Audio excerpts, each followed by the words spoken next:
व्यवहारिक प्रयोग की जब हम बात करते हैं तो व्यवहारिक प्रयोग में आता है कुछ ऐसी प्रैक्टिसेस, कुछ ऐसी चीजें जिसके द्वारा जो भगवत गीता में शिक्षाएं लिखी हुई हैं उनको हम सीख पाए, उनको हम जान पाए। उसको बोलते हैं व्यवहारिक प्रयोग। जैसे फॉर एग्जाम्पल हम ज्ञान लेते हैं, सैद्धांतिक ज्ञान लेते हैं, सीखते हैं कॉलेजेस में, है ना। और साथ साथ में वहां पर प्रैक्टिकल लैब्स भी होते हैं। तो प्रैक्टिकल लैब्स के माध्यम से हम क्या सीखते हैं, हमें क्या उसको यूज करना है, कैसे उस ज्ञान को अप्लाई करना है रियल लाइफ में। ऐसा ही होता है। जैसे आप एक और एग्जांपल है, आप डॉक्टर के पास जाते हो, किस लिए जाते हो भाई? क्योंकि आपको प्रॉब्लम होती है शरीर से, तो आप शरीर की दवाई लेने जाते हो। सो डॉक्टर है, आपको दवाई दे देता है और आप उस दवाई को ला करके अपने कपबोर्ड में रख देते हो, ऐसा ही। या आप कुछ उसको आप यूज करोगे? हम यूज करते हैं उसको उसको खाते हैं, या फिर अगर कोई ड्रॉप होती है ना, आंखों में समस्या है तो उसको ड्रॉप को आंख में डालेंगे, या पीने का कुछ होता है तो वो पीते हैं। तो सिर्फ ज्ञान और ज्ञान लिया, इसका मतलब है डॉक्टर से सिर्फ दवाई लेकर के घर चले आए और उसको कपबोर्ड में रख दिया, लेकिन ये कंप्लीट नहीं हुआ। कंप्लीट कब होगा? जब आप उसको अप्लाई करोगे। इन सेम वे यही भगवत गीता की शिक्षाओं के साथ भी है। आपने सब सीख लिया, ईश्वर तत्व, जीव तत्व, काल तत्व, कर्म तत्व, प्रकृति तत्व, है ना, भक्ति योग, ज्ञान योग, कर्म योग, सब कुछ समझ लिया, लेकिन जब उसको अपने जीवन में उतारोगे तब वो आपके जीवन में फर्क डालेगा ना। That's the thing. तो मेरी आवाज सबको क्लियर आ रही है? क्योंकि कुछ लोग मैसेज कर रहे हैं कि उनको आवाज क्लियर नहीं है। क्या सबको क्लियर है? आप यस लिख सकते हैं अगर क्लियर है, नहीं है तो नो लिख दीजिए। अगर ज्यादा लोगों को समस्या है तो हम कुछ बदलाव करते हैं।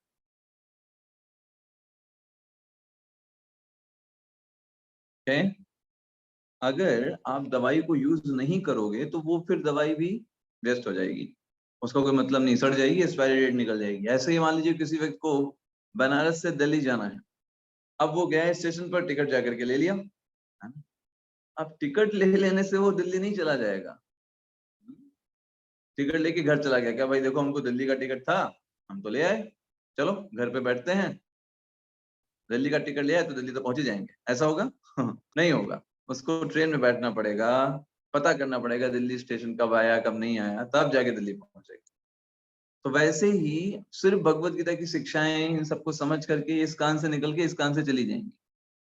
अभी तक याद है, हाँ प्रभु जी, ईश्वर तत्व, काल, जीव तत्व, और कुछ दिनों में सब फिर भूल जाएंगे अगर इसको पचाएंगे नहीं, है ना। जैसे खाना आपने खूब खा लिया, नहीं पचा तो क्या होगा? उल्टी हो जाएगी, है ना। उल्टी हो जाएगी या फिर आप परेशान हो जाएंगे। वैसे ही भगवत गीता की शिक्षाएं आपने ग्रहण किया, लेकिन इसको पचना भी चाहिए। पचेगा कब? जब आप इसको अपने व्यवहारिक जीवन में अप्लाई करो। हम देखते हैं छोटे पर बच्चे पढ़ाई भी करते हैं, टेबल सीखते हैं, एबीसीडी सीखते हैं, वो जल्दी सीख जाते हैं। क्यों? क्योंकि आसपास के लोगों को देखते हैं प्रयोग करते हुए, बोलते हुए देखते हैं इंग्लिश में, या फिर वो जो 1 2 3 4 सीखते हैं, वो देखते हैं लोग बोल रहे हैं कि 1 टमाटो, है ना, 2 पोटैटो, इन सब का प्रयोग करते हुए देखते हैं, तो इसलिए जल्दी सीख जाते हैं वो सारी चीजें। वहां पे लर्निंग बहुत तेज होती है, क्योंकि व्यवहारिक तौर पर भी देख रहे होते हैं। ऐसे ही कोई भी ज्ञान, वो साक्षात्कार जब उसका हो जाता है तब वो ज्ञान हमारे मन में बस जाता है, हम उस ज्ञान पर चलते हैं, और जब ज्ञान पर चलते हैं तो ज्ञान को मन से हटने का कोई सवाल ही नहीं उठता है। मन से तो कोई चीज हटेगी ना जब आप उस पर कार्य नहीं करोगे। तो इसलिए ये जो ज्ञान को अपने जीवन में अप्लाई करना बहुत जरूरी है, बहुत जरूरी है। तुलसीदास जी रामचरितमानस में लिखते हैं कि कलयुग में ऐसे लोग बहुत मिलेंगे जो दूसरों को उपदेश करने में महारत होगी उनको, लेकिन खुद के जीवन में उस ज्ञान को अप्लाई करने में ढीले होंगे। ये रामचरितमानस में तुलसीदास जी लिखते हैं, पर उपदेश कुशल बहु तेरे, जे आचरहि ते नर न घनेरे। तुलसीदास जी कहते हैं दूसरों को उपदेश देने में बड़े कुशल होंगे, ऐसे कर लो, ऐसे करना चाहिए, ये अच्छा चीज है, ये अच्छे से कर सकते हैं, बट जे आचरहि, ऐसे तुम्हें ऐसे जे आचरहि ते नर न घनेरे, ऐसे बहुत कम लोग मिलेंगे जो स्वयं भी उस ज्ञान का अपने जीवन में आचरण करते हैं। यस। और इससे होता क्या है, जो व्यक्ति स्वयं अपने जीवन में आचरण करेगा और फिर लोगों को बताएगा, तब लोगों के हृदय में परिवर्तन होता है। अदरवाइज अदरवाइज आप देखो, कई बार थोड़े समय के लिए लोग बोलेंगे हाँ बहुत अच्छा है, बहुत बढ़िया है, बहुत बढ़िया, बहुत अच्छा लगा, बहुत बढ़िया लगा, लेकिन हृदय में परिवर्तन नहीं आएगा, वही काम कर रहे हैं जो पहले कर रहे थे, तो क्या फायदा हुआ, है ना। फायदा कब होगा, जब हमारे जीवन में परिवर्तन आए, हम एक अच्छे व्यक्ति बने, अपने जीवन में सीखें, नई आदतों को सीखें। तो ऐसे ही कोई ज्ञान विज्ञान कब बनता है, जब उस ज्ञान का साक्षात्कार हो जाता है, जब उस ज्ञान को हमने जीवन में देखते हैं। देखो मैं ऐसा था, किस तरीके से इस भगवत गीता की शिक्षाओं को मैंने अपने जीवन में अप्लाई किया और मेरे जीवन में कितना बदलाव आ गया। तो ये बन गया विज्ञान। पहले ज्ञान था, पहले सिर्फ ज्ञान था, हाँ ऐसा करना चाहिए, मंदिर जाना चाहिए, प्रणाम करना चाहिए। लेकिन जब हमने उसको साक्षात्कार कर लिया, अपने जीवन में बदलाव होते हुए देखा उन शिक्षाओं के माध्यम से, अभी वो विज्ञान बन गया। अभी वो ऐसा नहीं है कि हमसे कोई छीन सके, लाइक दैट। तो भगवान भगवत गीता में आप देखिए, भगवान चूज करते हैं अर्जुन को इस ज्ञान को देने के लिए। अर्जुन को क्यों चूज किया? अर्जुन कोई सन्यासी था, कोई हिमालय पर रहने वाला व्यक्ति था क्या, जिसने अपना घर बार छोड़ दिया था क्या? नहीं, अर्जुन एक गृहस्थ व्यक्ति था, है ना। यस, अर्जुन, भगवान ने एक गृहस्थ व्यक्ति को चूज किया इस ज्ञान को देने के लिए, ये समझाने के लिए कि ये भगवत गीता का ज्ञान, ऐसा मत सोचें कि ये कोई वैरागियों के लिए है, सन्यासियों के लिए है, जो इस संसार से विरक्त हो गए हैं या विरक्त होना चाहते हैं। कई बार देखेंगे कॉमन नोशन में लोग भगवत गीता को मानते हैं, भगवत गीता पढ़ेंगे तो बाबा जी बन जाएंगे, या फिर हमारे अंदर वैराग्य आ जाएगा, सब चीजों को छोड़ देंगे, जिम्मेदारियों को छोड़ देंगे, इसलिए नहीं पढ़ना है। ये बहुत गलत नोशन है। ऐसे लोगों से पूछना चाहिए, क्या अर्जुन ने भगवत गीता पढ़ने के बाद युद्ध छोड़ दिया क्या? क्या परिवार को छोड़ दिया था क्या? है ना, नहीं, उसने उस युद्ध को और अच्छे से किया। तो ऐसे ही हम भी अर्जुन की तरह इस भौतिक जगत में संघर्ष कर रहे हैं। हम माने अथवा ना माने, प्रत्येक जीव, चाहे वो इररिस्पेक्टिव वो कितना अमीर है, कितना ऐश्वर्यशाली है, कितना सुंदर है, कितना उसकी फेम पॉपुलैरिटी है, इन सब चीजों को साइड रख दें तो हर एक चीज जो हम सब में कॉमन है, हम सब स्ट्रगल कर रहे हैं। We are struggling in this material world. भगवान भगवत गीता में कहते हैं, भगवान कह रहे हैं, that is the truth, we are struggling. और जो नहीं स्ट्रगल कर रहा है वो तो बहुत बड़े भ्रम में है।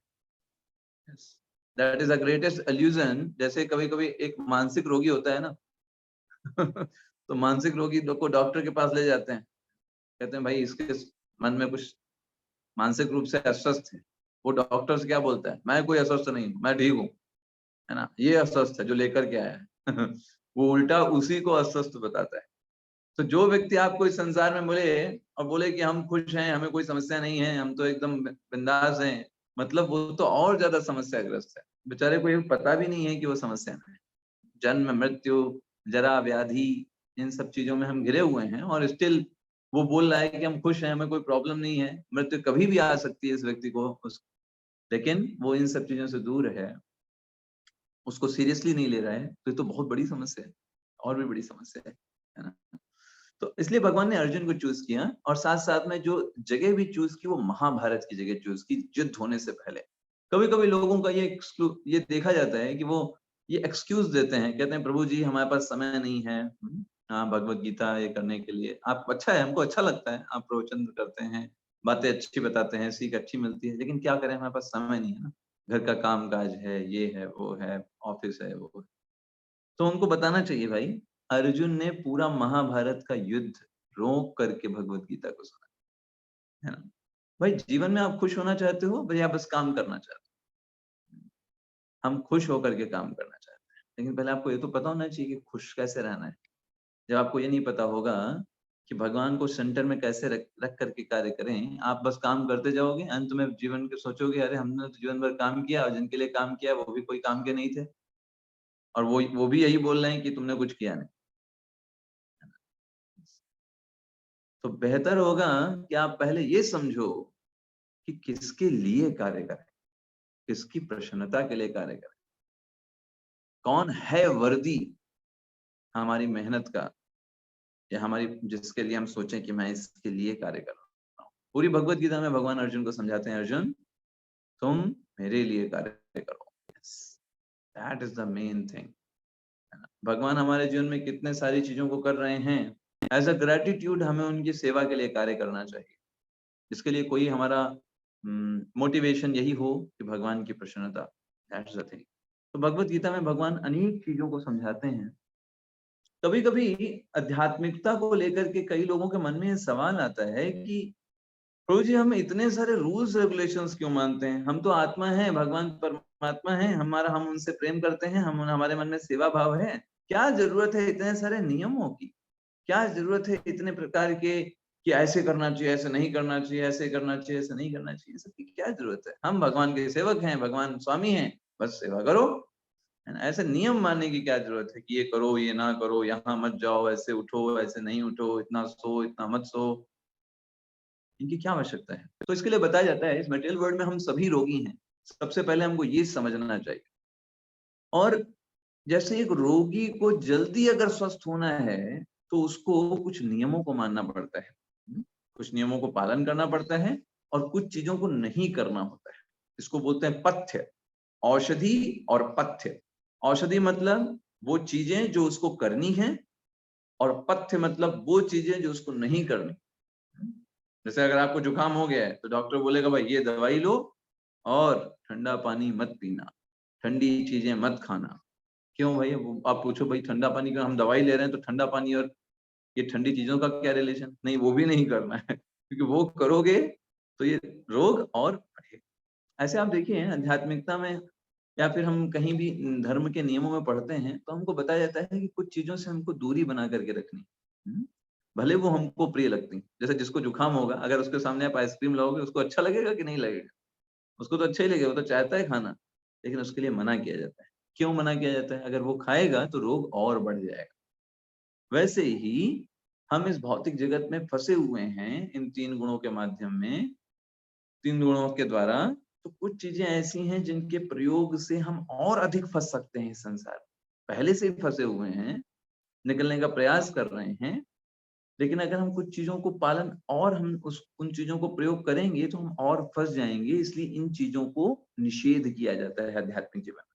और कुछ चीजों को बोला जाता है वेरी गुड, ये करना चाहिए, भले आपको ना अच्छा लगे है ना? यस, परहेज, बिल्कुल सही लक्ष्मी शंकर को, परहेज हम करते हैं। और कुछ चीजों को कहा जाता है कि भाई इनको करो, है ना? जैसे मान लीजिए आपके कमर में दर्द हो रही है, तो आप डॉक्टर के पास जाओगे तो डॉक्टर बोलेगा देखो भाई, आपको क्या करना है, भारी चीजें नहीं उठाना। बिल्कुल मत उठाना भारी चीजें। आप बोलोगे क्यों? हमारे घर में तो बहुत सारा काम पड़ा है, हम नहीं करेंगे तो कौन करेगा? तो डॉक्टर क्या बोलेगा? डॉक्टर ये बोलेगा ठीक है, उठाना फिर। अगली बार और बड़ी मर्ज हो जाएगी, और बड़ी तरीके से आना, और परेशान होगे। हम तुम्हारे अच्छे के लिए बता रहे हैं। ठीक ऐसे ही डॉक्टर कुछ दवाइयाँ भी देगा और कुछ बोलेगा कि भाई ये कुछ आसन प्राणायाम हैं, इनको आप करोगे तो आपकी दर्द जो होगी वो कम हो जाएगी। ऐसे ही हम सभी रोगी हैं। क्या रोग है हमारा? हमारा रोग ये है कि हम अपने आप को स्वामी मानते हैं। अपने आप को इस जगत का सब कुछ मेन सेंटर में रखना चाहते हैं अपने आप को, है ना?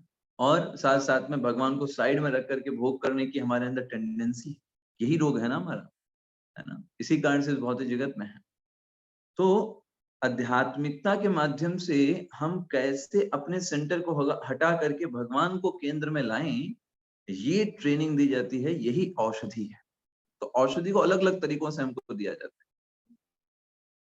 जैसे अर्जुन ने अपनी समस्या भगवान के सामने बताई, जब भगवान ने अर्जुन को अष्टांग योग के बारे में बताया है कि तुमको अपने मन को नियंत्रित करना होगा, उस पे मन और इंद्रियों को नियंत्रित करना होगा, तो अर्जुन ने बोल दिया भगवान मैं नहीं कर सकता। चंचलम ही मनः कृष्णा प्रमाथि बलवदृढ़म तस्याहम निग्रहम मन्ये वायोरिव सुदुष्करम। छठा अध्याय 34वां श्लोक। अर्जुन बोल देते हैं भगवान ये मन इतना चंचल है कि मैं एक बार ये सोच सकता हूं कि मैं वायु को वश में कर लूं। I can do, I can think. इतनी बड़ी आंधी तूफान आते हैं, I can control that thing, but मन को नियंत्रण करना, इट सीम्स डिफिकल्ट। ऐसा अर्जुन का था 5000 साल पहले, मन को लेकर के। तो भगवान अर्जुन की इस बात से सहमत होते हैं और भगवान इलाज बताते हैं। तो देखिए अर्जुन ने अपनी समस्या भगवान के समक्ष रखी कि मैं मन को नियंत्रित नहीं कर पा रहा हूँ, मुझे वायु से भी अधिक कठिन लगता है इसको नियंत्रित करना। तो भगवान उसका इलाज बता रहे हैं। भगवान तो परफेक्ट डॉक्टर हैं। भगवान ने तुरंत इलाज बताया अगले श्लोक में, छठे अध्याय 35वां श्लोक। भगवान कहते हैं असंशयम महाबाहो मनो दुर्निग्रहम चलम अभ्यासेन तो कौन्तेय वैराग्येण च गृह्यते। भगवान कहते हैं अर्जुन असंशयम, बिल्कुल संशय की बात नहीं है। मनो दुर्निग्रहम चलम, मन तो वास्तव में इसको कंट्रोल कर पाना, नियंत्रण कर पाना कठिन है, लेकिन अभ्यासेना, अगर तुम अभ्यास करते हो, और वैराग्येणा, और अगर तुम उन चीजों से विरक्ति कर लेते हो जो तुमको नहीं करनी चाहिए, और अभ्यास करते हो उन चीजों का जो तुमको करना चाहिए, तो तुम इसमें संभव हो सकते। अब आपको बात समझ में आ रही है? भगवान ने वही चीज बताई। अभ्यास मतलब औषधि को लेना, विरक्ति मतलब चीजों, जो चीजें नहीं लेनी है उनसे दूर रहना। इसी को हिंदी में बोला जाता है अनुकूल ग्रहण करना और प्रतिकूल को वर्जन करना। जो चीजें हमारी आध्यात्मिकता में हमें भगवान के करीब लेकर के जाने वाली हैं, ऐसी चीजों को भले हमें नहीं अच्छी लगती हैं, लेकिन फिर भी करना। ऐसी चीजें जो हमको और हमारे भगवान के प्रति संबंध को कम करती हैं, है ना, तो भले वो हमको पसंद हैं, लेकिन उनको स्वीकार नहीं करना, क्योंकि वो हमारे और भगवान के शाश्वत संबंध को कम कर रहे हैं, या हमें भगवान से दूर लेकर के जा रहे हैं।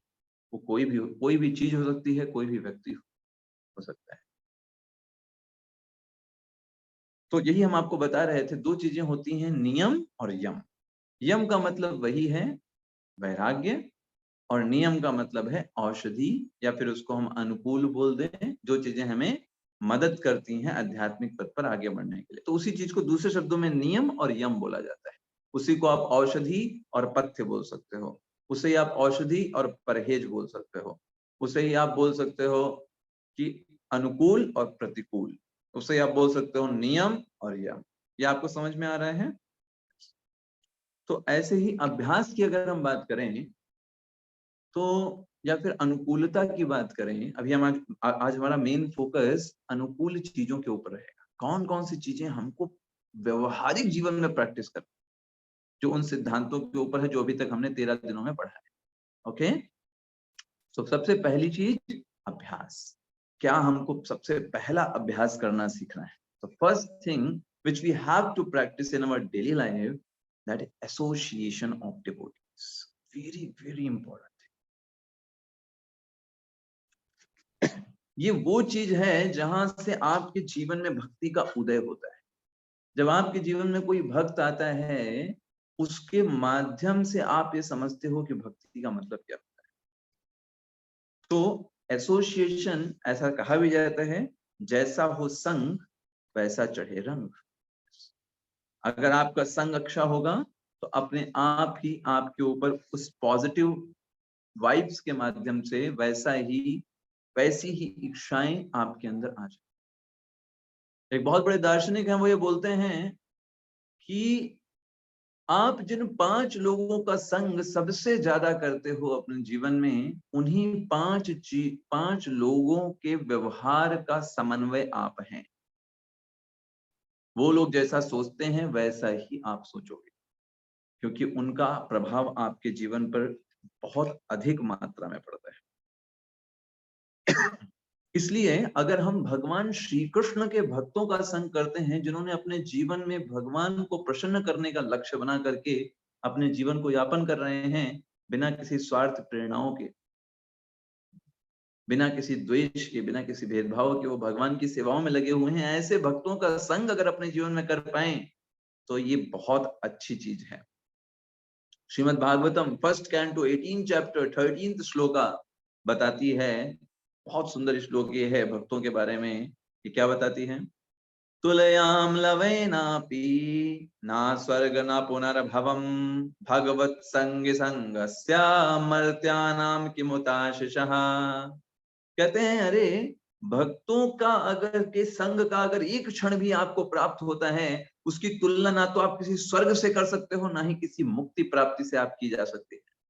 क्योंकि जो भक्तों का संग जो आपको एक क्षण भी मिला, वो आपके अंदर भगवत प्रीति को विकास कर सकता है, जो कोई स्वर्ग और मुक्ति आपको प्रदान नहीं कर सकती।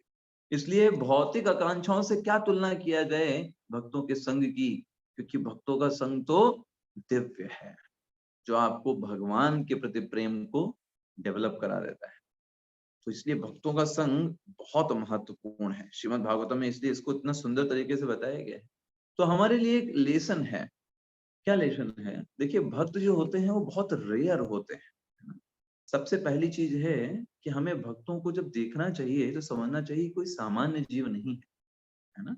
जब हम भक्तों को देखें जो कोई प्रैक्टिस कर रहे हैं, स्पिरिचुअल प्रैक्टिस कर रहे हैं, जुड़े हुए हैं, भगवान की सेवाओं में लगे हुए हैं निस्वार्थ भावना के साथ, तो हमें उनको देखना चाहिए, तो हमें अपना भाग्य मानना चाहिए कि ये मेरा सौभाग्य है कि मुझे उनका संग मिल रहा है। This is the opportunity.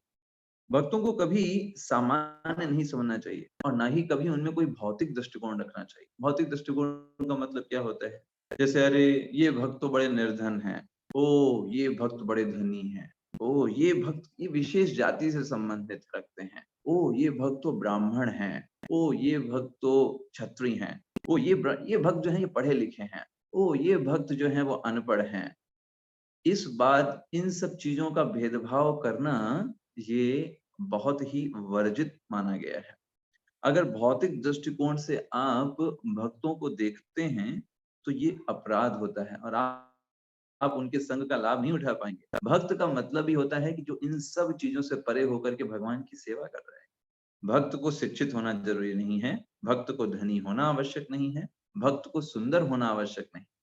उसकी असली सुंदरता भगवान के प्रति प्रेम और सेवा भाव, वो असली सुंदरता है कि वो भगवान की सेवा करना चाहता है। सुदामा भी भक्त थे, गुहा भी भक्त थे, है ना, जो बहुत निचली जाति से। सुदामा बहुत गरीब हैं फिर भी भगवान के भक्त हैं, है ना? जटायु भी भक्त हैं, जो तो मनुष्य भी नहीं है, तो वो तो जटायु है, मनुष्य भी नहीं है। सारे वानर भालू वो भी भगवान के भक्त थे, गिलहरी भी भगवान की भक्त थी। तो भक्त के लिए भक्त को ये देखना कि ये पढ़ा लिखा है, धनी है, गरीब है, मोटा है, पतला है, सुंदर है, बदसूरत है, इस प्रकार के शारीरिक भेदभाव करके आप कहीं ना कहीं भक्तों के प्रति अपराध कर बैठते हैं। तो जब हम भक्तों का संग करते हैं तो हमें बहुत विनम्र रखना चाहिए अपने आप को, और विनम्रता से उनसे भक्ति भाव सीखना चाहिए कि उनके हृदय में कितना भगवान के प्रति सेवा करने की भावना है। जितनी भी उनकी क्षमताएं हैं उस माध्यम से भगवान की सेवा कर रहे हैं। Yes, that's things we have to do। और यही भगवान देखते हैं। भगवान बाहर की कोई चीज नहीं देखते। कोई व्यक्ति कितनी बार पीएचडी किया है, कितना उसने मेहनत किया है, ये सब भगवान बाहरी चीजें नहीं देखते, भगवान हृदय में देखते हैं। भगवान इंटेंट देखते हैं। हम लोग देखते हैं दूसरों में कंटेंट, कितना पढ़ा लिखा है, कैसा है, क्या है। भगवान नहीं देखते, भगवान देखते हैं इसके अंदर भाव कैसा है। भावग्राही जनार्दना, भगवान भाव के भूखे हैं, भगवान सिर्फ वही देखता है। तो कोई भी वस्तु वहीं से प्राप्त हो सकती है जहां पर वह है। तो अगर आपको भक्ति प्राप्त करनी है तो कहाँ प्राप्त होगी? इस भौतिक जगत में किनके पास भक्ति है? भक्तों के पास। Yes। तो अगर आपको भक्ति चाहिए तो उन भक्तों का संग करना पड़ेगा ना। आपको धन चाहिए तो धनी लोगों के पास बैठो भाई, है ना, है ना? वैसे ही अगर आपको भक्ति चाहिए तो भक्तों का संग करना पड़ेगा, और कहीं नहीं मिलेगा। घूमते रहो, टहलते रहो, सारे तीर्थ घूमो, भक्ति नहीं मिलेगी, है ना। पूरे शरीर के अंग अंदर दर्द करने लगेंगे घूमते घूमते घूमते, है ना।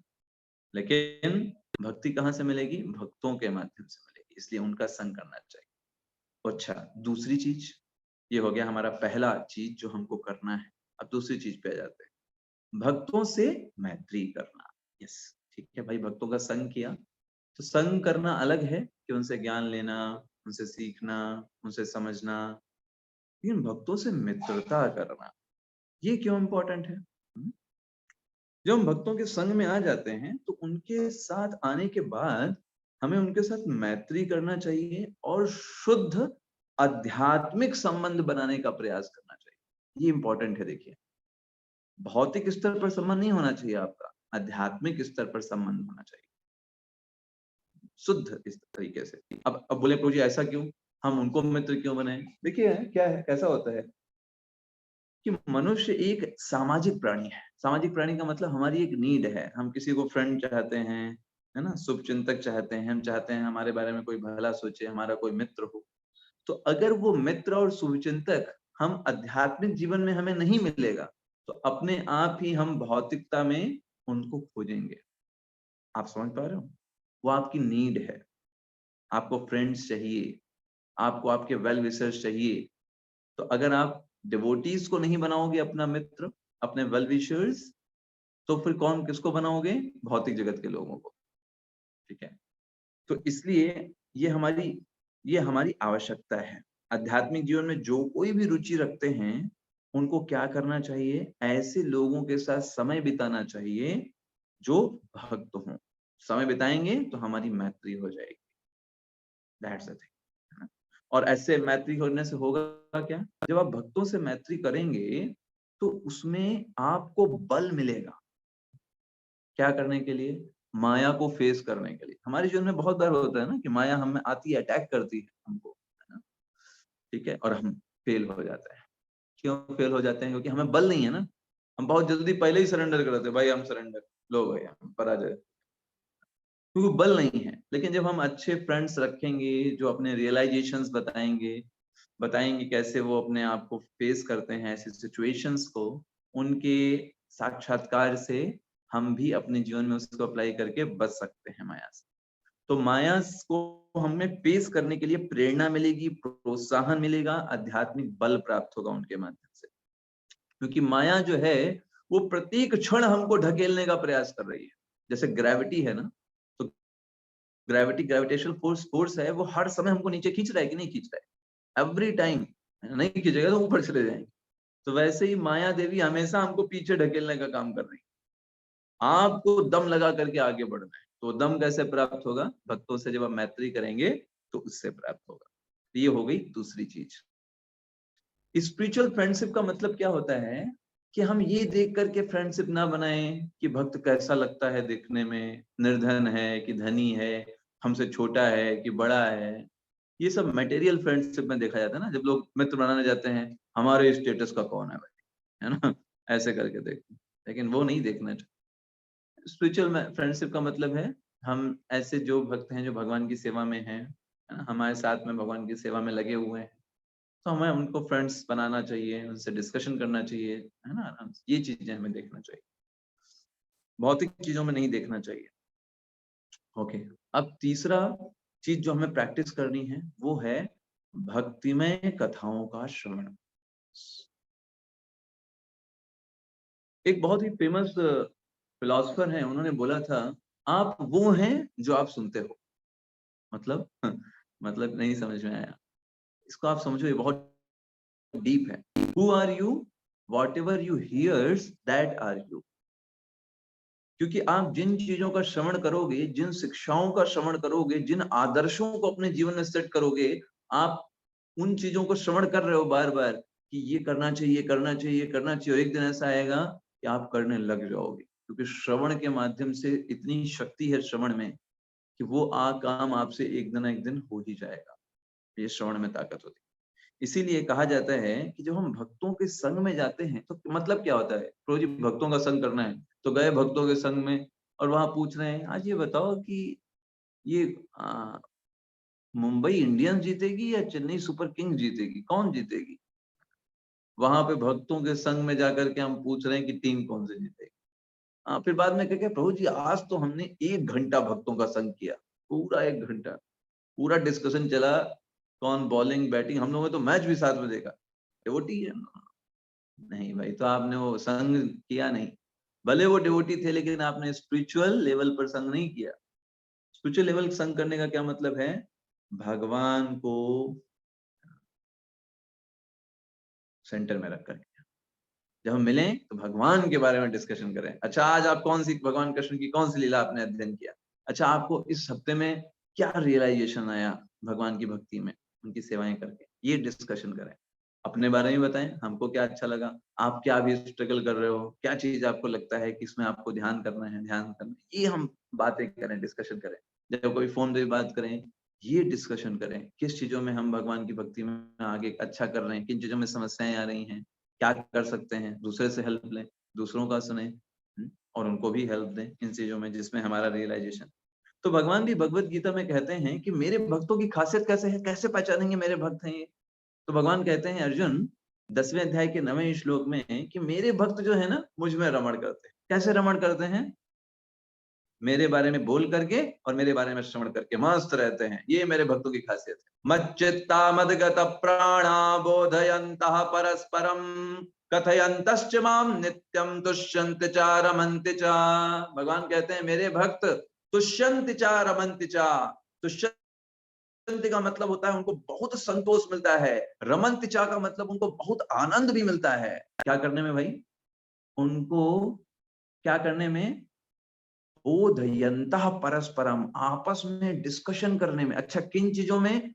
मच्चित्ता मदगत प्राणा, मेरे ऊपर अपने चित्त को लगा करके, मेरे बारे में बातें करके, कथयन्तश्च माम नित्यम, मेरे बारे में बोल करके उनको जीवन का संतोष और जीवन का परम सुख वो प्राप्त करते हैं, और इसी के लिए वो लालायित रहते हैं, मेरे बारे में बोलने के लिए, मेरे बारे में श्रवण करने के लिए। ये मेरे भक्तों की खासियत है, ये मेरे शुद्ध भक्तों की। तो मतलब क्या है? हमें लालायित रहना चाहिए भगवान के बारे में श्रवण करने के लिए। कब वो मौका आएगा, कब मैं भगवान के बारे में सुनूंगा? डिवोटीज के मुख से, जिनका हृदय भगवान के प्रेम से भरा हुआ है, जिनका जीवन भगवान है, ऐसे भक्तों के मुख से कब मुझे भगवान के बारे में श्रवण करने का मौका मिलेगा? है ना? हमको लालायित रहना चाहिए, कब मौका मिलेगा मुझे भगवान के बारे में बोलने के लिए, है ना? जो भगवान परम भगवान हैं, जिन्होंने सबको जीवन दे रहे हैं, सबके लिए इतनी सारी व्यवस्थाएं कर रहे हैं, उनके बारे में कब मुझे बोलने का अवसर मिलेगा? इसके लिए लालायित रहना चाहिए। कथयन्तश्च माम नित्यम, तो ये भगवान कह रहे हैं ये प्रवचन सुनना। देखिए, कलयुग में श्रवण और कीर्तन का बहुत महत्व है। भगवान के बारे में अगर कोई व्यक्ति श्रवण कर रहा है और कीर्तन कर रहा है, ये कलयुग में किसी आश्चर्य से कम नहीं है, क्योंकि भगवत गीता के संदेश और हरिनाम संकीर्तन हमारे कानों के माध्यम से हमारे हृदय में प्रवेश हो करके हमारे अंदर भगवान प्रेम को जागृत कर देता है। That's the thing. तो इसलिए इसका बहुत महत्व है, श्रवणम और कीर्तनम। विशेष रूप से कलयुग में इन दो चीजों का बहुत महत्व है, भगवान के बारे में श्रवण करना और भगवान के नामों का कीर्तन करना। तो चलते हैं हमारे अगले टॉपिक पर कि और हमें क्या करना चाहिए। The fourth thing which we have to follow, चौथी चीज, संकीर्तन। भगवान के पवित्र नामों का कीर्तन करना चाहिए, है ना? हमें ऐसी आदत बनानी चाहिए। कलयुग में इसका बहुत महत्व है। श्रीमद् भागवतम में श्लोका आता है 12वें स्कंद में, जो ये बताता है, कृते यध्यायतो विष्णुम त्रेतायाम यजतो मखे द्वापरे परिचर्यायाम तद कलौ तद हरि कीर्तनात्। मतलब सतयुग में जो चीजें व्यक्ति को ध्यान करने पर प्राप्त होती थी, त्रेता युग में जो चीजें बड़े बड़े यज्ञ करने पर प्राप्त होती थी, द्वापर युग में जो बड़े बड़े मंदिरों की स्थापना करने पर जो भगवत प्रेम प्राप्त होता था, कलयुग में वही भगवत प्रेम सिर्फ और सिर्फ भगवान के नाम के जप करने से प्राप्त हो जाता है, भगवान के नाम के गुणगान करने से प्राप्त हो जाता है। कलयुग में ये बम्पर डिस्काउंट ऑफर, बाकी युगों में इतना ऑफर नहीं था, बाकी युगों में मेहनत करनी पड़ती थी। ऐसा क्यों? क्योंकि कलयुग कला का युग है, तो व्यक्ति बस समय निकाल करके भगवान का नाम ले रहा है, इतने से भगवान खुश हो जाते हैं। सतयुग में इतनी कला नहीं थी, सतयुग में इतने मन के विकार नहीं थे, सतयुग द्वापर त्रेता में इतने ज्यादा भटकाव नहीं थे मन के अंदर उत्पन्न होने वाले। कलयुग में इतने भटकाव हैं, इतने भटकाव हैं कि कोई व्यक्ति उन भटकावों के बीच में अपना समय हटा करके भगवान का नाम ले रहा है, भगवत संग कर रहा है, भगवान इससे बहुत प्रसन्न हो जाते हैं। इसलिए डिस्काउंट ऑफर है कलयुग का। कलौ तद हरि कीर्तनात्, कलयुग में सिर्फ भगवान का कीर्तन करने से वो मिल जाता है। यस, बृहद नारदीय पुराण में ये बताया गया, हरिर नाम हरिर नामैव केवलम कलौ नास्तैव नास्तैव नास्तैव गतिरन्यथा। मतलब इस झगड़े और पाखंड के युग में, कलयुग का मतलब यही है, यहाँ पर लोग अब झगड़ा करेंगे, झगड़ा नहीं करेंगे तो कोई पाखंड करेंगे, कुछ ना कुछ नाटक करेंगे, दिखावा ज्यादा करेंगे। इस युग में सिर्फ एक ही साधन है इस भव सागर को पार करने का, कि व्यक्ति भगवान के नामों का कीर्तन और जप करे, और कोई माध्यम नहीं है। कलौ ना अस्तैव, कलयुग में नहीं है, नास्तैव नहीं है, नास्तैव नहीं है, गतिरन्यथा। 3 बार बोला, और कोई चीज नहीं है, और कोई चीज नहीं है, और कोई चीज नहीं है। जब किसी चीज को एम्फेसिस करना होता है, बल प्रदान करना होता है किसी बात को, तो उसको 3 बार बोला जाता है। आपने जज में देखे हो, जज ऑर्डर ऑर्डर ऑर्डर, 3 बार क्यों बोला भाई? एक बार में सुनाई नहीं दे रहा क्या? 3 बार इसलिए बोला क्योंकि महत्वपूर्ण है, शांत हो जाओ अभी एकदम। वैसे ही यहाँ पर भगवान ने बृहद पुराण में क्या बताया गया है? कलौ नास्तैव नास्तैव नास्तैव गतिरन्यथा। और कोई तरीका नहीं, कितना भी हवन में हवन फूंक डालो, यज्ञ कर डालो, शरीर काला हो जाएगा, आध्यात्मिक रूप से प्रगति नहीं होगी। उसके लिए क्या साधन है? भगवान के नाम का कीर्तन। ओके, तो ये श्लोक है कली शंतरण उपनिषद का। तो फिर प्रश्न आता है भाई क्या कीर्तन करें, कौन सा भगवान का नाम लें? तो कली शंतरण उपनिषद में ब्रह्मा जी नारद जी को बताते हैं। नारद जी पहुंचते हैं, कहते हैं देखिए भाई इस कलयुग में तो बहुत सारे लोग पतित होंगे, तो कोई ऐसा उपाय है जिससे वो बहुत जल्दी आपके भगवत प्रेम को प्राप्त कर सकें, भगवान के प्रेम को समझ सकें? तो ब्रह्मा जी बताते हैं, हाँ, अगर कोई व्यक्ति इस मंत्र का जप करता है, हरे कृष्ण कृष्ण कृष्ण हरे हरे, हरे राम राम राम हरे हरे, इति षोडशकं नाम्ना कलिकलमशनाशनम् नातर्परतरोपाय सर्ववेदेषु दृश्यते। ब्रह्मा जी बोलते हैं, हे नारद जी, ये जो 16 शब्दों का नाम है, कली कलमश नाशनम, ये कलयुग के समस्त कलमशों को नष्ट करने में सक्षम है। जितने भी हमारे हृदय में विकार हैं, काम क्रोध मद लोभ मोह मत्सर्य, ये सब कुछ खत्म करने में सक्षम है। नातः परतरोपाय, इससे ऊपर और इसके बराबर कोई और उपाय नहीं है। सर्व वेदेषु दृश्यते, सारे वेदों को देखने के बाद मैं इस निष्कर्ष पर पहुंचा हूं। देखिए भगवान के तो सारे नाम जो हैं वो हमें पवित्र करने वाले हैं, चाहे कोई भी हम नाम लें, भगवान के असंख्य नाम हैं, वो सब हमको पवित्र करने वाले हैं। लेकिन ये विशेष तौर पर सारे आचार्यों के द्वारा संस्तुति की गई है, हमारे शास्त्रों के द्वारा बताया गया है हरे कृष्ण महामंत्र को जप करने विशेष तौर पर, तो इसलिए हमें उसको ग्रहण करना चाहिए। कली शंतरोपनिषद में इस बात को बताया गया है कि इससे अधिक उचित उपाय और कोई नहीं। हम श्री रामचरितमानस में भी देखते हैं, वहां पर भी तुलसीदास जी बताते हैं, कलयुग केवल नाम आधारा, सुमिर सुमिर नर उतर ही पारा। कलयुग में क्या है? सिर्फ एक ही चीज का आधार है, वो है भगवान के नाम का, और किसी चीज का आधार नहीं है। सारे आधार पकड़ेंगे वो सब गिर जाने वाले हैं, ना तो पुण्य बचा पाएंगे, ना तो कोई और चीज आपको बचा पाएगी इस कलयुग से, सिर्फ भगवान का नाम बचा पाएगा। उसको ही सुमिर सुमिर करके लोग उस पार जा रहे हैं, आध्यात्मिक जगत में प्रवेश कर सकते हैं भगवान के नाम के द्वारा।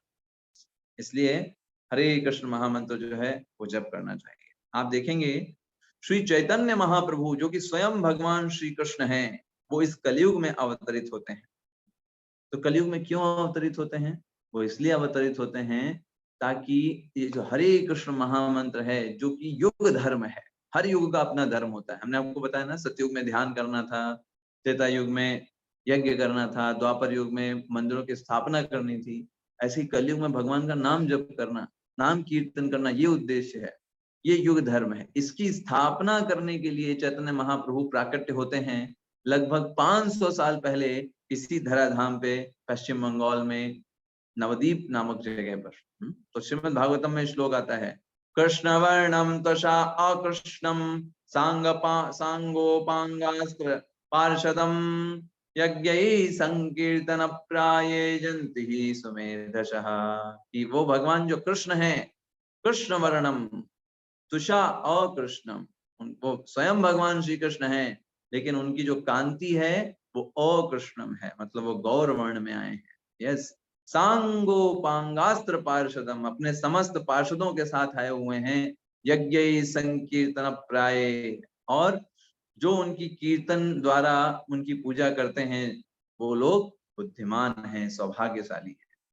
प्रहलाद महाराज भी श्रीमद् भागवतम में बताते हैं नरसिंह भगवान को, छन्नः कलौ यद भवस्त युगोत सत्वम।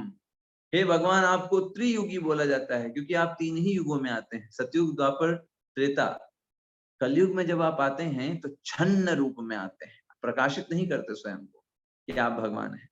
तो ऐसे ही कलयुग में भगवान चैतन्य महाप्रभु के रूप में आए, उन्होंने स्वयं को भगवान के रूप में प्रकाशित नहीं किया, लेकिन शास्त्रों में उनके बारे में पूरा डिस्क्रिप्शन मिलता है कि किस प्रकार से चैतन्य महाप्रभु का मेन उद्देश्य था हरे कृष्ण महामंत्र को समस्त जनता तक पहुंचाना, उनको इस जगत से भव सागर से निकालने के लिए। इसलिए चैतन्य महाप्रभु ने इस युग धर्म हरिनाम संकीर्तन का प्रचार किया आज से 500 वर्ष पूर्व, और इसके कारण से अनेक लोगों के हृदय को शुद्ध किया।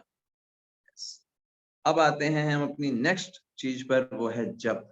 पांचवा जो हमको करना है, सबसे पहला हमने देखा भक्तों का संग, फिर भक्तों से मित्रता, फिर भगवान के बारे में कथाएं सुनना, फिर संकीर्तन, और अब है जप।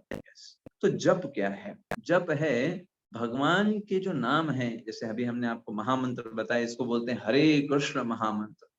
प्रत्येक दिन इसके नाम का जप करना, हरे कृष्ण कृष्ण कृष्ण हरे हरे, हरे राम राम राम हरे हरे।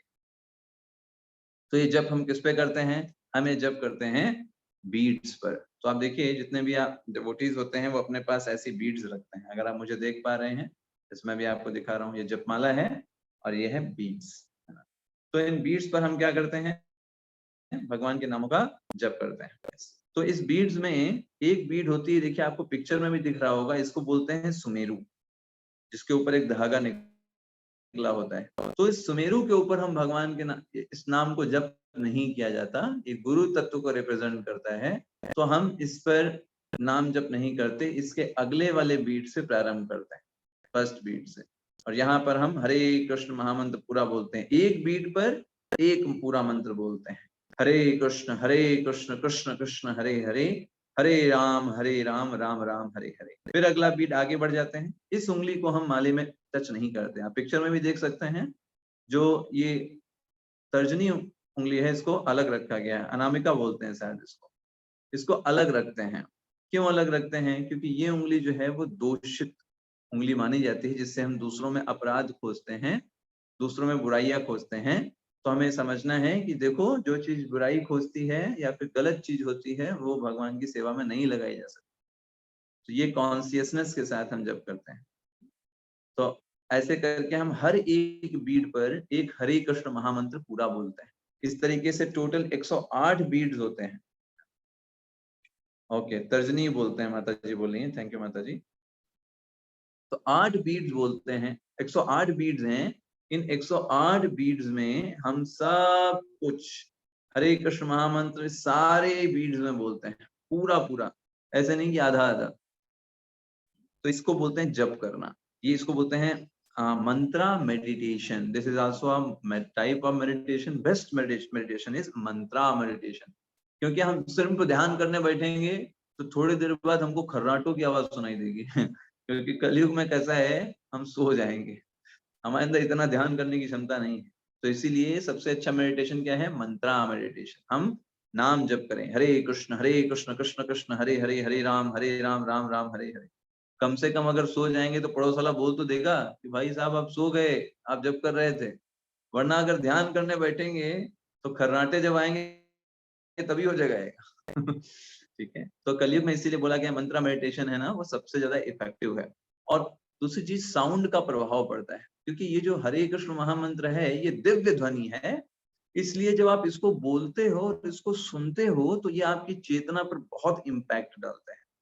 हमारे शास्त्र बताते हैं, चेतो दर्पणामार्जनम भव महादावाग्नि निर्वार्पणम श्रेयः कैरव चंद्रिका वितरणम विद्यावधू जीवनम। तो क्या बताते हैं? चेतो दर्पण मार्जनम, हमारे चित्त रूपी जो दर्पण में अनेक गंदगी बसी हुई, जैसे कोई बर्तन में हम खाना बनाते हैं ना, तो उसमें कितनी गंदगी आ जाती है, तो वैसे ही हमारे चित्त में भी बहुत गंदगी है, काम क्रोध मद लोभ आदि की। तो अगर हमें उसको साफ करना है, तो ये महामंत्र जो हरे कृष्ण महामंत्र जब हम बोलते हैं और इसको श्रवण करते हैं ध्यान पूर्वक, तो चित्त रूपी गंदगी जो है वो साफ हो जाती है। तो जब साफ हो जाएगी तो जैसे बर्तन देखिए कैसा चमकता है, चम चम चम करके, वैसे ही हमारा चित्त जो होता है एकदम साफ हो जाएगा। हम सबके प्रति प्रेम भाव रख पाएंगे, सबकी मदद कर पाएंगे जो हम चाहते हैं करना। तो इसको बोलते हैं जप करना। तो अभी हम सभी लोग एक साथ 10 बार भगवान का नाम जप करेंगे। आप सभी ध्यान पूर्वक बैठ जाइए, स्ट्रेट सीधे बैठ जाइए अच्छे से, और मेरे साथ में आप जप करिएगा। जो मैं कह रहा हूँ वो आप ध्यान पूर्वक सुनिए। अपने आंखों को बंद कर लीजिए, और आपको ना तो कोई और चीज सोचनी है, ना कुछ और चीज करना है। आंखें बंद करके ये जो हरे कृष्ण महामंत्र बोल रहे हैं, जो बोल रहे हैं उसको श्रवण करें ध्यान पूर्वक, एक एक शब्द को। जैसे हरे कृष्ण, एक एक शब्द को सुनिए। जो चीज आप बोल रहे हो कॉन्शियस होइए, व्हाट आर यू स्पीकिंग, है ना। और ये भगवान का नाम है, दिव्य नाम है। ऐसे करके आप, हम 10 बार हरे कृष्ण महामंत्र बोलेंगे, आप आंखें बंद कर लीजिए और उसको रिपीट करिए। साथ ही साथ में बोलेंगे हम, साथ में आप भी साथ साथ में ही बोलिए, और उसको ध्यान पूर्वक सुनिए जो आप बोल रहे हो। ठीक है, चलिए स्टार्ट करते हैं। हरे कृष्ण कृष्ण कृष्ण हरे हरे, हरे राम राम राम हरे हरे, हरे कृष्ण कृष्ण कृष्ण हरे हरे, हरे राम राम राम।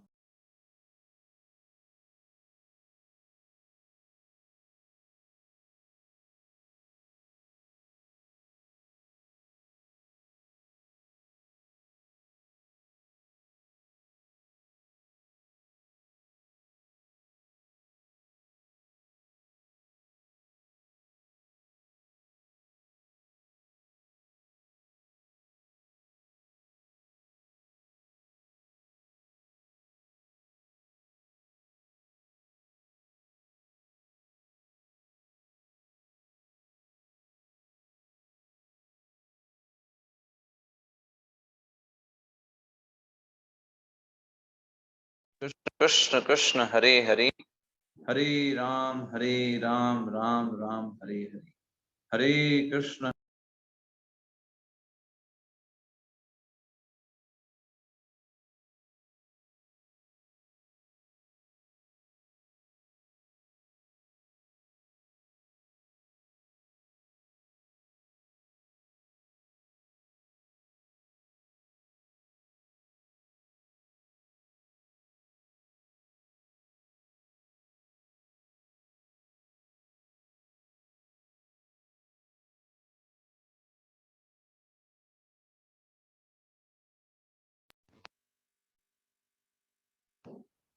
यस, तो आप सभी को कैसा लगा, आप बता सकते हो।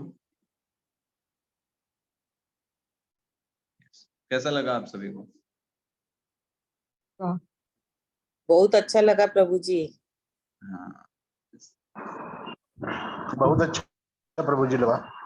बहुत अच्छा लगा प्रभु जी। बहुत सुंदर लगा प्रभु जी। एक माला करवाइए प्रभु जी। यहाँ पे एक माला करिएगा, उतना भी हम उतना, क्योंकि हमारे पास समय नहीं है। तो ये आपके लिए प्रैक्टिस है। आज आप सभी लोग, है ना, एक माला 108 बार इस महामंत्र को जप करिएगा, है ना। यस, मैं पूछूंगा कल आपसे। आज आपका यही होमवर्क है। आज आपको कोई श्लोक नहीं मिलेगा, कोई और होमवर्क नहीं मिलेगा। यही आज आपके लिए होमवर्क है कि आज से आप एक माला हरे कृष्ण महामंत्र की प्रत्येक दिन जप करें। क्योंकि ये अगर आप अपने जीवन में ले लेते हैं, आप विश्वास मानिए। कई लोग बोलते हैं प्रभु जी, हमने इतना दिन जो है आध्यात्मिक ज्ञान लिया, है ना, तो हमें भी, हम चाहते हैं कि कुछ हम भी कुछ सेवा करें, है ना। तो हम आपसे बस यही सेवा मांगते हैं। अगर आप कुछ ये सोचते हैं कि हमें आध्यात्मिक ज्ञान जो मिला है इसके बदले में कुछ हम देना चाहते हैं, तो हम आपसे ये चीज लेना चाहते हैं, आपका संकल्प कि आप प्रत्येक दिन अपना पूरा प्रयास करेंगे, अपनी सिंसियरिटी के साथ आप एक माला जप करेंगे। इससे मुश्किल से 10 मिनट लगता है एक माला करने में। और अगर इतना समय जो आपने दिया, ये जो 14-15 दिन जो आपने दिए, इतना समय दिया, और इससे आप कुछ सीख के नहीं जा रहे हैं, अपने जीवन में कुछ प्रैक्टिकली नहीं लेकर के जा रहे हैं, तो फिर वैसा ही है कि दवाई लिया लेकिन कब बोर्ड में रख दिया। अगर अपने जीवन में आप आज से ये संकल्प लें कि मैं पूरा प्रयास करूंगा, ठीक है, हमारा पूरा सिंसियरिटी रहेगी कि हम भगवान के लिए 10 मिनट तो दिन में निकालें। भगवान हमको 24 घंटे ऑक्सीजन दे रहे हैं, सारी सुविधाएं दे रहे हैं, तो क्या हम उनको, उनके लिए अपने जीवन में 10 मिनट नहीं निकाल सकते। तो ये सिंसियरिटी के साथ हम इसको करें। तो आप सभी लोग अभी चैट बॉक्स में डालिए कितने लोग जो हैं वो आज से या कल से, अगर आज आपको छूट भी दे दें, अगर कल से वो प्रत्येक दिन एक माला करने का संकल्प लेते हैं। आप जस्ट चैटिंग यहाँ पे चैट बॉक्स में 1 राउंड लिख दीजिए या एक माला लिख दीजिए, हम समझ जाएंगे कौन कौन से वो सिंसियर भक्त हैं जो ऐसा कह रहे हैं कि उन्हें करना है। Okay, I can see many. Okay, Vipendra Chauhan Prabhu 1 round. Okay, Aarti माता जी। ओके, कलश माता जी। ओके, आयुषी माता जी, गुड। कमलेश अग्रवाल माता जी। ओके, गौरव मिश्रा प्रभु। ओके, रेखा माता जी, ऋषभ प्रभु, रजनी माता जी, विपेंद्र चौहान प्रभु, गुड। ऋषभ प्रभु, आलोक यादव प्रभु जी, सुनीता माता जी, अलका पोद्दार माता जी, बहुत बढ़िया। सीमा बंसल माता जी, अरुण बाबू प्रभु, रमेश करण प्रभु, तृप्ति त्रिपाठी माता जी, लक्ष्मी शंकर प्रभु, सूरज प्रभु, नीना माता जी, वेरी नाइस। अंजुलता माता जी। अच्छा, प्रिया माता जी पूछ रहे हैं कौन सी माला यूज करनी है, तो आप नीम की माला यूज कर सकते हो। कहीं भी जाएंगे आप, आस पड़ोस में नीम की माला मिलती है, उसको प्रयोग कर सकते हैं, है ना। और भी कई सारी बीट्स आती हैं। सिंपल रुद्राक्ष का प्रयोग मत करिएगा, है ना। आप नॉर्मल जो कोई भी माला आपको मिले, आप उस पे 108 राउंड्स हो, आप कर सकते हैं। सुमेरु पे नहीं करेंगे, बाकी उस पे करेंगे। बहुत बढ़िया, बहुत सारे लोग लिख रहे हैं, दैट्स वेरी नाइस। तो मुझे लग रहा है चलो इसका मतलब ये जो आपने इतने दिन सीखा, आपकी जो मेहनत है वो रंग लाई, कि आप उसको प्रैक्टिस करेंगे। दूसरी चीज, जब हम भगवान का नाम जप करना प्रारंभ करते हैं तो हमें यही बात को माइंड में रखना है कि हम जो बोल रहे हैं उसको सुने, उसको ध्यान पूर्वक सुने। That thing we have to, बाकी सब चीजें हम धीरे धीरे आगे सीख जाएंगे। बहुत बढ़िया। तो नेक्स्ट आता है सेवा। तो सेवा का मतलब क्या होता है कि ठीक है, बाकी हम क्वेश्चन आंसर सेशन के बाद कर लेंगे, 5-10 मिनट में जब सेशन एंड हो जाएगा फिर हम क्वेश्चन आंसर एड्रेस कर लेंगे। तो सेवा का अर्थ क्या होता है कि अपनी इंद्रियों को भगवान की सेवा में लगाना। देखिए, हमारी इंद्रियां हैं, कुछ ना कुछ तो करना चाहती, तो अगर इसको हम भगवान की सेवा में नहीं लगाएंगे तो भौतिक जगत की सेवाएं करेंगी, भौतिक जगत में आनंद खोजेंगी। तो बेहतर क्या हो, हम भगवान की सेवा करें। जैसे आप देखिए, पिक्चर में देख रहे हैं, माता जी जो है वो बर्तन साफ कर रही हैं, किस लिए? क्योंकि भगवान के लिए भोग बनाना है भाई। बर्तन साफ नहीं होंगे तो कैसे भोग बनेगा। एक है प्रभु जी, वो मंदिर की सफाई कर रहे हैं, है ना, या घर की सफाई कर रहे हैं। भगवान का घर है, अगर नहीं सफाई करेंगे तो गंदगी में कैसे अच्छा लगेगा, है ना। ऐसे ही एक भक्त हैं, वो भगवत गीता बांट रहे हैं, लोगों को बता रहे हैं। एक भक्त हैं, वो बर्तन साफ कर रहे हैं भगवान के लिए। एक भक्त हैं, वो प्रसाद पा रहे हैं, ये सोच करके भगवान का प्रसाद, है ना, ऐसा सोच करके पा रहे हैं, ये भी सेवा है। तो इससे हम बढ़ती है, भगवान के प्रति हमारी रुचि बढ़ती है। अगला चीज है भगवान की अर्चना। भगवान के श्री विग्रहों को अपने घर में रखना, उनकी पिक्चर्स को रखना, उनकी सेवा करना, ये भी कलयुग के लिए बहुत इंपॉर्टेंट माना जाता है। ऐसा कहा जाता है शास्त्रों में कि मंदिर में जो भगवान के अर्चा विग्रह होते हैं उनको हम मूर्ति नहीं बोलते। मूर्ति शब्द होता है कि जो किसी एक विशेष व्यक्ति की मूर्ति बना दिया, जिसका कोई टेक केयर नहीं करता, जिसके ऊपर सब कोई उसका ध्यान नहीं रखता है। जब कुछ किसी की जयंती आ जाती है तो मूर्ति को साफ कर दिया जाता है, हार पहना दिया जाता है, फिर वो चले जाते हैं। हम देखते हैं चौराहों पर, तिराहों पर कितनी मूर्तियां बनी हुई है ना, वो मूर्तियां कहलाती हैं। लेकिन भगवान के क्या होते हैं, वो विग्रह होते हैं जिनकी प्राण प्रतिष्ठा होती है। शास्त्र बताते हैं कि वो जो भगवान के अर्चा विग्रह हैं वो स्वयं भगवान हैं, उनमें कोई अंतर नहीं है। क्योंकि भगवान को हम अपनी इन चर्म चक्षुओं के माध्यम से नहीं देख सकते, इसलिए भगवान दया करके अपने आप को भौतिक जगत के तत्वों में प्रेजेंट करते हैं। लेकिन वो जो तत्व पहले भौतिक होता है, लेकिन जब भगवान की प्राण प्रतिष्ठा हो जाती है, भगवान का आवाहन हो जाता है, तब वो भौतिक तत्व नहीं रहता, वो स्वयं भगवान बन जाते हैं, भगवान ही हो जाते हैं। भगवान दया करके स्वयं को भौतिक तत्वों में प्रकट करते हैं। तो जब भी हम भगवान के श्री विग्रह को देखते हैं तो कभी ये नहीं सोचना चाहिए अरे ये तो मूर्ति है, ये तो पत्थर का है, ऐसा सोचना अपराध माना जाता है। हमें समझना चाहिए ये तो स्वयं भगवान हैं, उपस्थित हो गए हैं हमारी सेवाओं को लेने के लिए। हम भगवान को नहीं देख पाएंगे इन चर्म चक्षुओं से, तो भगवान ने अपने आप को इन भौतिक तत्वों में प्रकट कर लिया है, हमें दर्शन देने के लिए, हमारे आंखों को शुद्ध करने के लिए। ये बात से हमें बड़ी श्रद्धा और प्रेम के द्वारा श्री विग्रह को देखना चाहिए, बहुत प्रेम के साथ, है ना। साक्षात भगवान है वो, हमारी आंखों के समक्ष उपस्थित हुए हैं, है ना। ये सोच के साथ हमें करना चाहिए। ऐसा कहा जाता है कि हमें दिन में कम से कम एक बार श्री विग्रह का दर्शन जरूर करना चाहिए। और दिन भर में हम जो भी कार्य कर रहे हैं, हमने खाना बनाया, हमने पैसे कमाए, हमने बर्तन साफ किए, है ना, हमने शरीर को आराम देने के लिए सोया, इन सारे कामों को भगवान के सामने आना चाहिए और कहना चाहिए भगवान मैं सारे कार्यों को आपको समर्पित करता हूँ, आपकी प्रसन्नता के लिए मैंने ये सब कुछ। ऐसे अपने आप को जोड़ना चाहिए भगवान से। भगवान कनेक्शन खोजते हैं, हम ही उनसे कनेक्शन नहीं बनाना चाहते, हम दूर दूर रहना चाहते हैं। भगवान चाहते हैं कि ये व्यक्ति हमसे जुड़े, इसलिए भगवान अर्चा विग्रह के रूप में आते हैं। और अर्चा विग्रह के जो डिटेल्स हैं, है ना, जैसे आप ये देखिए, ये जो अर्चा विग्रह हैं ये श्री राधा वृंदावन चंद्र में इस्कॉन पुणे के हैं। तो डिटेल्स हैं, कैसे भगवान खड़े हैं, क्या उनके हाथ में है, कैसा उनका मुकुट है, कैसे कितनी बड़ी उनकी आंखें हैं, ये सारे डिटेल्स शास्त्रों के आधार पर होते हैं। जैसे शास्त्रों में भगवान का वर्णन है, उस आधार पर बनाए जाते हैं। तो जो नास्तिक होते हैं वो लोग तो सिर्फ कहते हैं, वो सिर्फ पत्थर देख पाते हैं, लेकिन जो भक्त होते हैं वो डिटेल्स में जा पाते हैं, वो जानते हैं भगवान यहाँ पर हमारी सेवाओं को लेने के लिए उपस्थित है, वरना हम लोग भौतिक जगत में ही रह जाएंगे। तो हम सभी सेवाओं को उन्हें हमें समर्पित करना चाहिए। और अब आती है बात प्रसाद की। यस, तो ऐसा शास्त्र में बताया जाता है कि जिस प्रकार के अन्न को हम ग्रहण करते हैं वैसा हमारा मन हो जाता है। जैसा खाओ अन्न वैसा हो मन।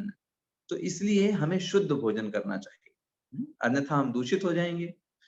तो व्यक्ति को क्या करना चाहिए, जो भी भोजन हम करते हैं उसको स्वयं खाने से पहले हमारे ग्रह के जो स्वामी हैं, हमारे जीवन के जो स्वामी हैं भगवान श्री कृष्ण को समर्पित करना चाहिए। ऐसे शास्त्र में बताया जाता है, भगवत गीता 3 अध्याय के 13वें श्लोक में, यज्ञ शिष्टा सिनासंतो मुच्यन्ते सर्व किल विषय भुंजते ते त्वघम पापा ये पचन्त्यात्म कारणात्। तो क्या बताया जाता है कि अर्जुन को भगवान कह रहे हैं, अर्जुन जो कोई व्यक्ति भगवान को अर्पित किया गया खाना अन्न खाने से वो समस्त पापों से मुक्त हो जाता है, और जो लोग खुद की खुशी के लिए बना के खाते हैं वो पाप खाते हैं। इसका मतलब अगर हम भगवान को भोग नहीं लगाते हैं किसी भोजन को, बस स्वयं ही खा लेते हैं अपनी इंद्रिय तृप्ति के लिए, तो वो पाप खा रहे हैं। जितना खा रहे हैं पाप बढ़ता जा रहा है। क्यों भाई, ऐसा क्यों? क्योंकि भाई वो हमारा नहीं ना है। क्या अन्न को आपने बनाया? क्या अन्न को किसने दिया है? भगवान ने सृजन किया है, तो वो स्वामी है उसके। तो जब हम उनकी वस्तु को उनको ऑफर करते हैं प्रेमवश, तो वो भगवान उसको स्वीकार करके उसमें अपना आशीर्वाद भर देते हैं। तो एक तो जितने कार्मिक फल होते हैं, जितने प्रकार के जो अन्न में भी जो कर्म होते हैं वो सब खत्म कर देते हैं भगवान अपना दृष्टिपात करके, और उसके अंदर अपना आशीर्वाद कर देते हैं। जैसे छोटा बच्चा कभी कभी बड़े प्रेम के साथ कहता है, पापा पापा पापा ये चॉकलेट आप खाओ, तो पापा कभी चॉकलेट नहीं खाएंगे, उनके लिए वो चॉकलेट बेकार चीज है। लेकिन उनको बच्चे का प्रेम पसंद आता है। देखो बच्चा मुझसे कितना प्रेम करता है, पहले मुझे ऑफर कर रहा है, फिर कह रहा है खुद खाऊंगा। तो ऐसे ही जो बच्चा है जो चॉकलेट लेकर के आया, उसको पिता का प्रेम प्राप्त हो। दूसरा बच्चा उसने चॉकलेट फाड़ करके खुद खा लिया, उसको पिता का प्रेम प्राप्त नहीं होगा, पिता का दुलार प्राप्त नहीं होगा। लेकिन जो बच्चा ने ऑफर किया उसको पिता का दुलार प्राप्त होगा। ऐसे ही हम जीवन में जो कुछ भी खाते पीते हैं पूरे दिन में, उसको हम अगर भगवान को ऑफर करते हैं तो हमें भगवान का प्रेम प्राप्त होगा, भगवान की सेवाएं प्राप्त होगी। इसलिए हमें भगवान के साथ संबंध बैठाना चाहिए। और भगवान हमसे ज्यादा कुछ एक्सपेक्ट नहीं करते कि हम भगवान को 56 प्रकार के भोग खिलाएं। भगवान कहते हैं आप जो क्षमता आपकी है आप उसमें दो, मैं इसमें संतुष्ट हूँ। भगवान तो यहाँ तक कहते हैं 9वें अध्याय के 26वें श्लोक में, पत्रम पुष्पम फलम तोयम यो मे भक्त्या प्रयक्षति तद अहम भक्ति उपरहतम अश्नामि प्रयतात्मनः। भगवान कहते हैं अर्जुन, अगर भक्ति के साथ अगर कोई व्यक्ति एक पत्ता भी चढ़ा दे, कोई थोड़ा सा पानी भी चढ़ा दे, एक छोटा फल भी चढ़ा दे, या फिर एक छोटा सा फूल चढ़ा दे, मैं प्रसन्न हो जाता हूँ, उसको ग्रहण करता हूँ, क्योंकि उस व्यक्ति ने भक्ति के साथ किया है ना, प्रेम मानता है। और अगर वह 56 भोग भगवान के लिए ऑफर करो और भगवान के प्रति प्रेम नहीं है, भगवान देखेंगे नहीं आपके 56 भोग। दुर्योधन के मेवा त्यागे साग विदुर घर खाई। यस, भगवान ने विदुर के साग खाना पसंद किया, दुर्योधन के भोगों को स्वीकार नहीं किया। भगवान कोई भूखे थोड़ो ना है, भगवान तो ये देखना चाहते हैं कि आप कितना प्रेम करते हैं, क्या आपके मन में भगवान के प्रति सेवा भाव है, ये भगवान देखना चाहते हैं। देखिए, गजेंद्र ने एक सिंपल फूल तोड़ा, भगवान को ऑफर किया, भगवान प्रसन्न हो गए। सबरी ने अपने झूठे बेर खिलाए, भगवान ने बहुत प्रेम के साथ खाए। उनको किसी भोग की लालसा नहीं है हमारे और आपकी तरह। तीसरी चीज यहाँ पर नेक्स्ट चीज आती है कि प्रत्येक दिन हमको आध्यात्मिक शास्त्र पढ़ने चाहिए। भगवत गीता का अध्ययन एक श्लोक पढ़ें, कम से कम आदत बनाएं, स्टार्टिंग करें एक श्लोक से, रोज अध्ययन करने का प्रयास करें। जितना पढ़ेंगे हमारी समझ और भगवान पे विश्वास बढ़ेगा, है ना। श्रीमद् भगवत गीता में भगवान ये भी बोलते हैं, अगर कोई भगवत गीता पढ़ता है तो बुद्धि के द्वारा मेरी पूजा कर रहा है, मेरी आराधना कर रहा है। हमारा मन शांत होता है, बुद्धि तीक्ष्ण होती है। और साथ साथ में हमको नियमित रूप से मंदिर जाना चाहिए। यस, मंदिर क्यों जाना चाहिए? क्योंकि मंदिर ही एक ऐसा स्थान है जहाँ पे हमको शिक्षण प्राप्त होता है ना। जहाँ पर हमको सिखाया जाता है चीजों के बारे में, है ना, कि भगवान क्या है, भक्त क्या होते हैं, भक्ति क्या होती है, जीवन का लक्ष्य क्या होता है। वरना हम तो भौतिकता में ही पड़े हैं। तो हमें प्रत्येक दिन भगवान का दर्शन भी होता है, वहां पर प्रसाद भी मिलता है। तो मंदिर की डेफिनेशन ही यही है, जो आध्यात्मिक रूप से आपको प्रशिक्षण प्रदान करे। जैसे अभी आप ये जो क्लासेस कर रहे हो, ये इस्कॉन वाराणसी मंदिर के द्वारा संचालित की जा रही है। तो इसका मतलब क्या है, मंदिर का क्या कार्य है? सामान्य जन के पास आध्यात्मिक शिक्षा को पहुंचा करके उनको वास्तविक ज्ञान कराना, ताकि वो इस संसार में अपने आप को सही तरीके से स्थापित करके कुछ अच्छा कार्य कर सके। तो भगवान तो हर जगह हैं, लेकिन मंदिर हम क्यों जाते हैं? क्योंकि मंदिर में भगवान को पूर्ण रूप से केंद्र बनाया जाता है, और हम वहां पर ये सीखते हैं कि कैसे भगवान हर जगह है। कई लोग ये बोलते हैं, अरे भगवान तो हर जगह, मंदिर क्यों जाए? भाई, क्या भगवान तो हर जगह है, बात सही है, लेकिन क्या आपको महसूस होता है? क्या आपकी चेतना में ये बात है? अगर नहीं है तो एटलीस्ट अभी आप वहां जाइए जहां पर आपकी चेतना में बात आ पाए। मंदिर जब हम जाते हैं तो हमारा देखिए एक अलग प्रकार का वहां पर हमारा दृष्टिकोण हो जाता है चीजों को देख। वहां पर हम सीखते हैं किस प्रकार हम भगवान को हर जगह देख सकते हैं। साथ साथ में हम अपने घर पर भी मंदिर बना सकते हैं, भगवान के विग्रहों को घर पे ले आए, वहां पे भी सेवाएं करें, और मंदिर भी जाएं अपने आस पड़ोस में। यस। और फिर यहाँ पे आता है आध्यात्मिक दान, जो गृहस्थ जीवन के लिए इंपॉर्टेंट है। ये हमारा सेकेंड लास्ट टॉपिक है। इसके बाद एक और टॉपिक है और एंड करेंगे। आध्यात्मिक दान का मतलब क्या है? देखिए, 4 प्रकार के आश्रम होते हैं, ब्रह्मचारी आश्रम, गृहस्थ आश्रम, वानप्रस्थ आश्रम और संन्यास आश्रम। इसमें सिर्फ गृहस्थ ही एक ऐसा आश्रम है जिसमें धन संचय करना और धन को कमाने की अनुमति है। बाकी तीनों आश्रम में धन कमाने को अनुमति नहीं है। उस व्यक्ति को स्पिरिचुअल प्रैक्टिस पर ध्यान देना होगा। तो गृहस्थ आश्रम क्या करता है? बाकी तीनों आश्रमों को बल प्रदान करता है ये। तो गृहस्थ आश्रम का एक कर्तव्य है। क्या कर्तव्य है? कि वो भगवान के लिए, भगवान की सेवाओं को अच्छे से करने के लिए क्या करे? दान करे। ये उसका कर्तव्य है। और उसको अपनी स्वेच्छा से, किसी के दबाव में नहीं, अपनी स्वेच्छा से अपना कर्तव्य मान करके भगवान की सेवाओं को जन सामान्य तक पहुंचाने के लिए, भगवान की बातों को जन सामान्य तक, वृहद स्तर तक पहुंचाने के लिए, या फिर बोले कृष्ण भावनामृत का प्रचार प्रसार करने के लिए धन दान करना चाहिए, है ना। सब प्रकार के दानों में सर्वोत्तम दान माना जाता है जब व्यक्ति भगवान की सेवा के लिए दान करता है, सबसे बड़ा दान माना जाता है। और सबसे आखिरी हमारा जो टॉपिक है आज का, जो हमें करना है भगवत सेवा के लिए, वो है व्रत करना, अर्थात उपवास। तो उपवास का मतलब ये है, उप का मतलब है पास, वास का मतलब है रहना। तो उपवास का मतलब एक लिटरल मीनिंग लिया जाता है कि हम भूखे रहे, हमने पानी नहीं पिया, हमने अन्न नहीं खाया, ये तो लिटरल मीनिंग हो गया। इसमें कोई बड़ी बात नहीं है। बड़ी बात क्या है? उस समय को हमने भगवान के करीब जाकर के बिताया। उस पूरे दिन हम और ज्यादा कृष्ण कॉन्शियसनेस रहने का प्रयास किया, अधिक से अधिक जप किया, अधिक से अधिक अध्ययन किया, अधिक से अधिक हमने भक्तों का संग किया। तब वो कहलाया जाता है हाँ हमने उपवास किया। तो उपवास कौन कौन से करने चाहिए? जैसे एकादशी है उसका उपवास करना चाहिए, भगवान के अवतारों में उपवास करना चाहिए, जन्माष्टमी, गौर पूर्णिमा, रामनवमी, नरसिंह चतुर्दशी, उस दिन उपवास करना चाहिए। जब भगवान का प्राकट्य होता है फिर उपवास तोड़ देना चाहिए। जैसे रामनवमी, भगवान दोपहर में जन्म लेते हैं तो दोपहर तक उपवास करना चाहिए। गौर पूर्णिमा है, भगवान चंद्रोदय तक आते हैं तो चंद्रोदय तक हमको उपवास करना चाहिए। नरसिंह चतुर्दशी है तो भगवान शाम में आते हैं, संध्या काल में, उस समय तक उपवास करना चाहिए। जन्माष्टमी है, भगवान रात को 12 बजे प्रकट होते हैं तो रात को 12 बजे तक उपवास करना चाहिए। और तीसरा, आचार्यों के आविर्भाव और तिरोभाव के उपलक्ष्य में भी हम उपवास कर सकते हैं। जो बड़े बड़े आचार्य हुए हैं जिन्होंने इस भक्ति आंदोलन को खूब आगे तक पहुंचाया, वो भगवान की सेवा के लिए जो आए थे, तो उनका इस जगत में आना और जाना दोनों महत्वपूर्ण होते हैं। उनके जन्मोत्सव पर भी हम उपवास कर सकते हैं। तो आज हमने जो सीखा उसमें ये चीजें हैं, भक्तों का संग, भक्तों से मित्रता, भागवत का प्रवचन सुनना, संकीर्तन और जप, सेवाएं करना, अर्च विग्रह की आराधना करना, प्रसाद सेवा करना, प्रतिदिन ग्रंथों को पढ़ना, नियमित तौर पे मंदिर जाना, भगवान के लिए दान करना, घर पे मंदिर बनाना और विशेष धार्मिक दिनों में उपवास करना। So that's what all today we have discussed. तो ये बहुत इंपॉर्टेंट है। इन सारी चीजों को जितना हम अच्छे से फॉलो करेंगे, हम देख पाएंगे हम कितना जल्दी जो है विकास कर रहे हैं आध्यात्मिक चीजों में। यस, तो फिर अभी हम यहीं पे एंड करते हैं आज के सत्र को।